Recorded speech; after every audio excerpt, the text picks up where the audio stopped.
এই ম্যাথটিতে বলা হয়েছে যে a এর মান কত হলে a ভেক্টর এবং b ভেক্টর এই দুইটা ভেক্টর পরস্পর লম্ব হবে।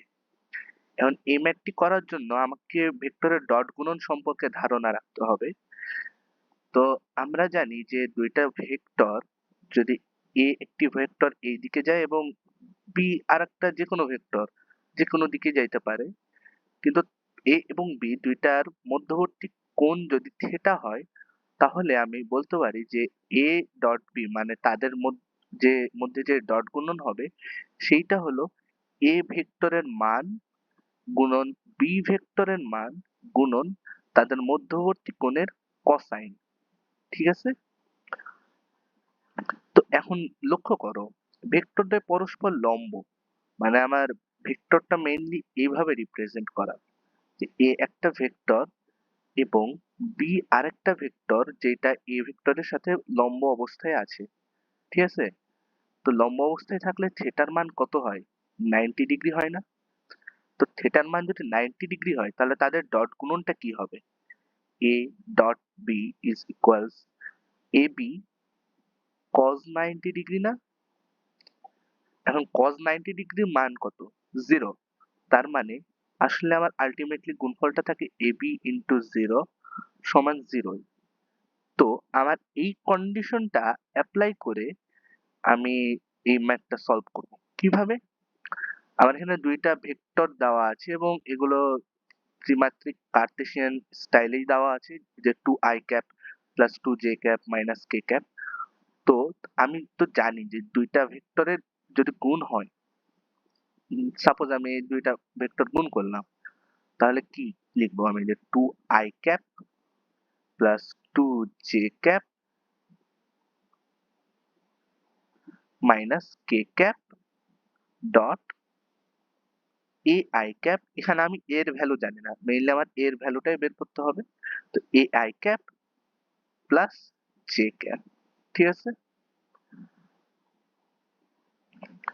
তো এখন i ক্যাপ আমার গুণটা নরমালি তোমার দেখে কিরকম মনে হয়, যে কিভাবে গুণটা হবে? আমি দেখাই তোমাকে।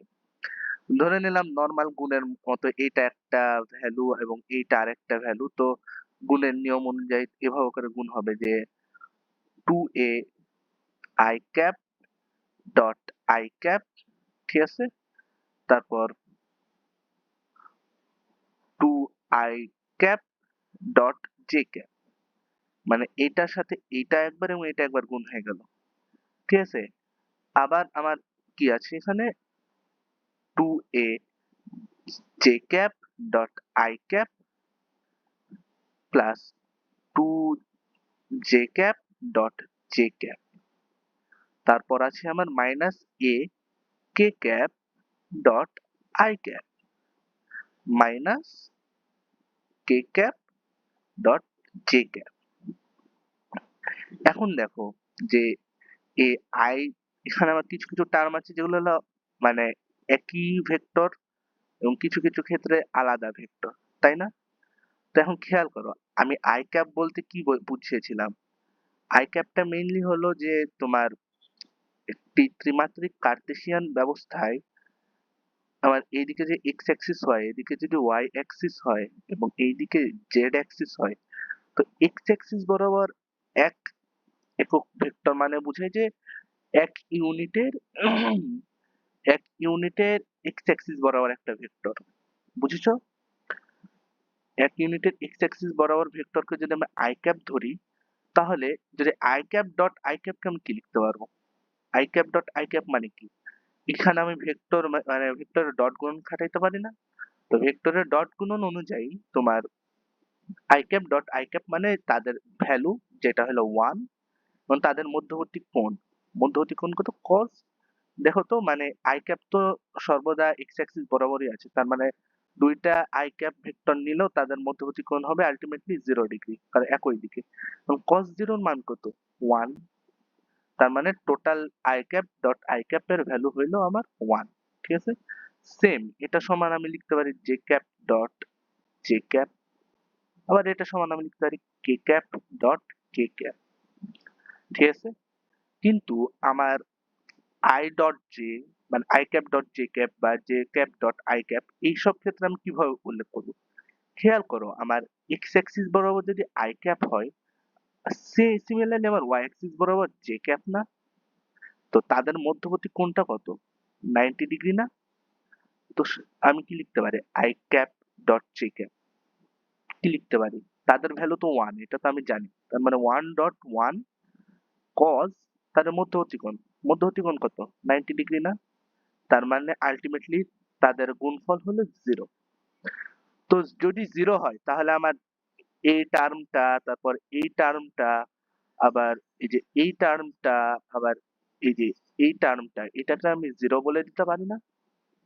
বলতে তো পারি, তাই না? এগুলো প্রত্যেকটাই 0। তো প্রত্যেকটা যদি 0 হয় তাহলে এই ম্যাথের ক্ষেত্রে আমার থাকে কি? এখানে 2a প্লাস 2, তাই না? এখন বলেছে যে a ভেক্টর এবং b ভেক্টরের গুণফল মানে কিরকম হলে বা ভেক্টর যদি পরস্পর লম্ব হয় তাহলে সেই ক্ষেত্রে আমার তাদের ডট গুণন অবশ্যই 0 হবে। তার মানে আমি এইটা তো এখানে ডট গুণনই করেছি, তাই না? তো ডট গুণন করলে আমার এইটার ভ্যালু 0 প্রশ্ন মতে। এবং এখানে আমার একটা ইকুয়েশন ক্রিয়েট হয়েছে না যে 2a প্লাস 2 ইজ ইকুয়ালস 0। তাহলে আমি কি লিখতে পারি যে a ইকুয়ালস কত? -1। তো আমার প্রশ্নে দেওয়া আছে -1, তাহলে আমার উত্তর হবে -1। ঠিক আছে? এটা হলো এই ম্যাথ। এই ধরনের ম্যাথের ক্ষেত্রে এই যে i ডট i আবার i ডট j এভাবে করে দেখানোর দরকার নাই। এটা আমি বোঝানোর জন্য এভাবে লিখলাম। তুমি নরমালি এই a এবং b ভেক্টরের গুণটাকে জাস্ট তুমি তুলে ধরবা যে 2i cap plus 2j cap minus k cap dot ai cap plus j cap. ঠিক আছে? তোমার এভাবে করে ভেঙে ভেঙে লেখার দরকার নেই। তুমি নরমালি খেয়াল করবা যে i এর টার্মের ক্ষেত্রে আমার ওইটার ভ্যালু হবে 1। তার মানে i আর i সরে যাবে, থাকে আমার শুধু 2a। হ্যাঁ? আর যতগুলো ক্ষেত্রে ij বা ik বা ji বা ki বা kj এরকম হবে, মানে আলাদা আলাদা ভেক্টর, ইউনিট ভেক্টর, হ্যাঁ? ওইসব ক্ষেত্রে 0, মানে ওগুলো আমার হিসাবে আনাই দরকার নাই। মানে তোমার আলটিমেটলি গুণ করতে হবে 2i এর সাথে ai, এবং এইখানে গুণ করতে হবে যে 2j এর সাথে j। তাহলে থাকবে কি 2i এর সাথে a গুণ করলে হয় 2a, এবং 2j এর সাথে j গুণ করলে হয় জাস্ট 2। ঠিক আছে? এটা সমান 0। তাহলে এর মান -1। ঠিক আছে? তো এইটাই ছিল আজকে